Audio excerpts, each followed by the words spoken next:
এটা এটা হচ্ছে শরীফ শহীদ ওসমান হাদি।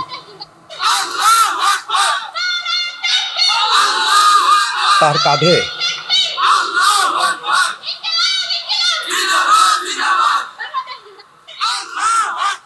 তার সন্তানটা কাঁধে আছে।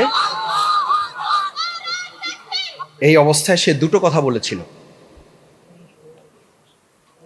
ভাই আমি মরে গেলে আমার বিচারটা করেন। খুব কষ্ট হয় যে আমরা বিচারটা করতে পারি না এখনো। আমাকে বিভিন্ন সময় সংসদে কথা বলার জন্য একেবারে মজুর, খেটে খাওয়া, লিখতে পারে না, অন্যকে দিয়ে, মেয়েকে দিয়ে মেসেজ দেওয়া,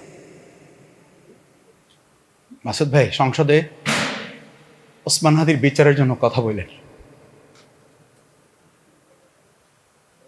আর একটা কথা বলেছিলেন, আমি মরে গেলে আমার বাচ্চাটাকে দেখেন, বুকে হাত দিয়ে বলেন তো আমরা কে কতদিন তার খোঁজটা রাখতে পেরেছি? পারি নাই। আমরা কি পেরেছি তাহলে? আমরা পারবো না বলেই আমরা তাকে পৃথিবী থেকে বিদায় করেছি। কেন জানেন? আমিও ভয় পেতাম। একটা কথা এখন সংসদে যখন বসে থাকি প্রায় মাথার মধ্যে হিট করে, আমি যদি সংসদে যাইতে পারি 299 জন সংসদ সদস্য ঘুম হারাম করে দেব। আমাদের ঘুম হারাম করে দেওয়ার এখন আর কেউ নেই। আমার খুব ইচ্ছা করে ওসমান হাদি পাশে, ডানে বামে, সামনে কোথাও বসে আছে, আমরা তার তীক্ষ্ণ যুক্তির কাছে তটস্থ থাকব। যারা তাকে ভয় পেতেন তারাই তাকে পরিকল্পিতভাবে ষড়যন্ত্রের মাধ্যমে বুলেটে দিয়ে এই পৃথিবী থেকে আমাদের কাছ থেকে সরিয়ে দিয়েছে। এই 299 জন সংসদ সদস্যের মধ্যে আজকের প্রধানমন্ত্রী, স্বরাষ্ট্রমন্ত্রী, শিক্ষামন্ত্রী, বাণিজ্য মন্ত্রী, এই শফিকুল ইসলাম মাসুদ এমপি এই 299 জনের মধ্যে ছিলেন। সম্মানিত উপস্থিতি, ওসমান হাদির একটা মূল্যবান বেসিক ছিল, একটা ফিলোসফি ছিল। আপনাদের দৃশ্যটা মনে আছে, আমার এই মোবাইলে এই ভিডিওগুলো নর্মালি তো পাওয়া যায়, আমি কিছু ভিডিও সেভ করে রেখেছি আমার নিজস্ব প্রোফাইলে। সেখানে একটা আছে, উনি যখন নির্বাচনের জন্য বা ক্যাম্পেইনের জন্য বের হয়েছিলেন, আপনাদের দৃশ্যটা সামনে ভাসছে, যে দোতলা বা তিনতলা থেকে ওনাকে ময়লা পানি ফেলছে, একবার, দুইবার, তিনবার। কি বলেছিলেন? আচ্ছা ফেলেন, কালকেও দিয়েন, তারপরের দিনে দিয়েন, কিন্তু মন চাইলে ভোটটা দিয়েন। কি অদ্ভুত একটা মানুষ, কি অদ্ভুত একটা মানুষ। আমি হলে ওই জায়গায় বলতাম আপনারা আমি দেখে নেব। আর উনি বলেছিলেন, এই যে ময়লা পানি যে লোকটা ফেলে আমার উপরে ইনজাস্টিস করেছে, জুলুম করেছে, আমি নির্বাচিত হই বা না হই, আমার জীবনের সামগ্রিকতা দিয়ে আমি তার উপরে ইনসাফ করব। This is very inclusive, this is very highest inclusiveness politics. আমরা যেমন কেউ কাউকে একটু এদিক ওদিক করলে বলি না, আমার সাথে পলিটিক্স করবেন না। তার মানে কি? আমাদের দেশে পলিটিক্সটা হয়ে গেছে আপনার সাথে এক ধরনের ঠাট্টা করা, আমার সাথে পলিটিক্স করবেন না, মানে একটা নেগেটিভ অ্যাটিটিউডে তৈরি করে। এই নেগেটিভ অ্যাটিটিউড পলিটিক্সটাকেই উনি সরাসরি হত্যা করতে চেয়েছিলেন। আমি একটা অনলাইন পোর্টালের প্রোগ্রামে ওনার সাথে গেস্ট হিসাবে গিয়েছিলাম। আমি ভাবছি যে অন্তর্বর্তীকালীন সরকার সহ যা আছে তাদের বিরুদ্ধে কিছু কথাবার্তা বলবেন, আমাদের কিছু পলিটিক্স নিয়ে কথাবার্তা বলবেন। আমি বসে আছি এরকম, আজকে যেমন নাসির ভাই চলে গেছেন, উনি যেমন বক্তব্য দিলে আমরা তটস্থ থাকি যে এখান থেকে আজকে আমরা, উনি তো বাইরে দিতে পারবেন কিনা, আমরাও বাইরে দিতে পারবেন কিনা সন্দেহ আছে। তো হাদি ভাই যখন কথা বলতেছিলেন, ঠিক আমি এরকম পাশে বসে জামাত ইসলামী নিয়ে যখন কথা বলতেছেন, আমি ভয় পাচ্ছিলাম যে আমার সাথে আরেকজন আমার সিনিয়র লিডার ছিলেন। আমি ভাবছি যে সর্বনাশ, যা বলা শুরু করছে তাতে কোন জায়গায় গিয়ে এই ব্যক্তিটা থামবে তার তো কোনো ঠিক ঠিকানা নাই। এবং তিনি যা বলেছেন শেষ পর্যন্ত আমার যিনি সিনিয়র ছিলেন, আমি তাকে জিজ্ঞেস করলাম, ভাই কি করা যায়? কারণ কথা তো সত্য বলছে।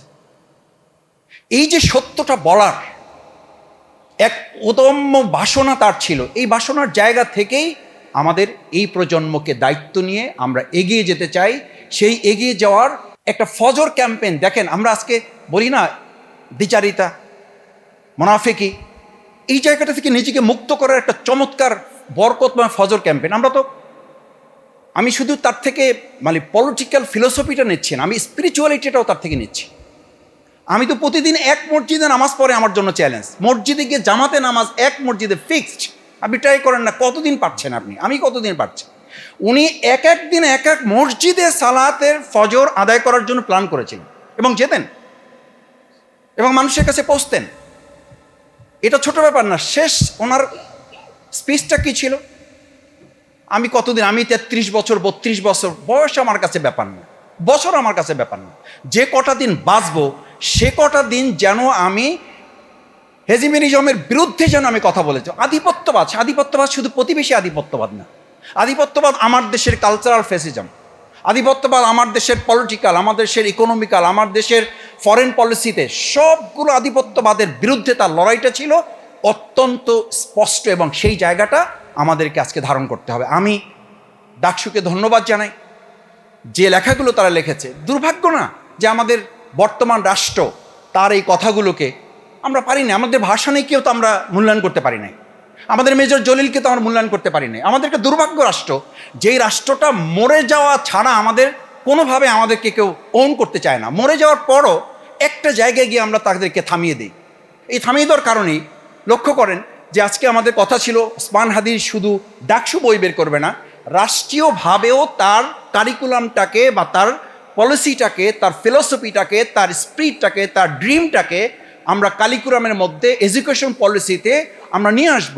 কারণ আজকে সিকিউরিটি ইস্যুতে আলাপ করা হয়, দেশের স্বাধীনতা, সার্বভৌমত্বের নিরাপত্তা কী, নিরাপত্তার ব্যাপারে তো উনি খুব স্পষ্ট কথা বলেছেন। ভিডিও আছে, এগুলো পাবেন আপনারা, শুধু একটু লিখে সার্চ দিলে আপনি বেরিয়ে আসবে যে সিকিউরিটি ইস্যুতে আমাদের কী করতে হবে। পরিষ্কার আয়নার মতো বলেছেন, আমি পরিষ্কার দেখতে পাচ্ছি, আমি ওনার বক্তব্যটা এখন আমার মাথার মধ্যে বাজে, আমি পরিষ্কার দেখতে পাচ্ছি যদি নলেজ সিকিউরিটিতে, জ্ঞানের জগতে আমরা নিজেদেরকে বিচরণ করিয়ে এই পরিস্থিতি সামাল দিতে না পারি, তাহলে আজকের জুলাই যোদ্ধাদেরকে আগামী 10 বছর পর অত্যন্ত নিগৃহীতভাবে তাদেরকে ফাঁসির দণ্ডে তাদেরকে দণ্ডিত করা হবে। অপেক্ষা করেন। তার প্রায় কথাগুলো মিলে যাচ্ছে না, এই কথাটাও আমাদেরকে হয়তো সামনে রাখতে হতে পারে। কারণ উনি বলেছেন শুধু আমার একটা বই বের করা, শুধু আমার কথাগুলো না, আমাদের জ্ঞানের জগতে যদি আমরা নিজেদেরকে লিড করতে না পারি তাহলে শুধুমাত্র পলিটিক্যাল কনসাসনেস দিয়ে আমরা এগিয়ে যেতে পারবো না। আমি সেই লক্ষ্যকে সামনে রেখে আজকে ডাকসু যে উদ্যোগ নিয়েছে, মোসাদ্দেক আলীকে আমরা একটা করতালি দিয়ে সবাই ধন্যবাদ জানাতে চাই। মাস্টার মাইন্ড এখানে ডাকসুর যারা আছেন সবাই, আমি প্রিয় ভিপি, প্রিয় জিএস সহ যারা এখানে আমাদের সদস্যবৃন্দ আছেন, আমি তাদের প্রতি কৃতজ্ঞতার অংশ হিসাবে, আমার কৃতজ্ঞতার অংশ হিসাবে এই ওসমান হাদি যে নলেজ সিকিউরিটি জায়গাটা আমাদের কাছে দিয়েছে, আমি এখান থেকে আমার প্রিয় সংগঠন বাংলাদেশ জামাত ইসলামে আমরা 1000 বই আমাদের উদ্যোগে এটা আমরা মানুষের কাছে পৌঁছাবো। আমি ব্যক্তি শফিকুল ইসলাম মাসুদ, যাকে তিনি টার্গেট করে বলেছিলেন 299 জন সংসদ সদস্য যারা আসবেন তাদের ঘুম হারাম করব, আমি সেই অংশ হিসাবে আমার বাউফল থেকে 500 বই আমি আমার বাউফলবাসীর কাছে পৌঁছাবো। আমার কাছে মনে হয় এর প্রত্যেকটা লাইন আমি মাঝে আন্ডারলাইন করার চেষ্টা করতেছিলাম যে কোনটা একটু আন্ডারলাইন করা যায়। তা আন্ডারলাইন করতে গিয়ে আমি আর দেখলাম যে কোনো লাইন বাদ দেওয়ার মতো নয়, প্রত্যেকটা আন্ডারলাইন করার উপযুক্ত।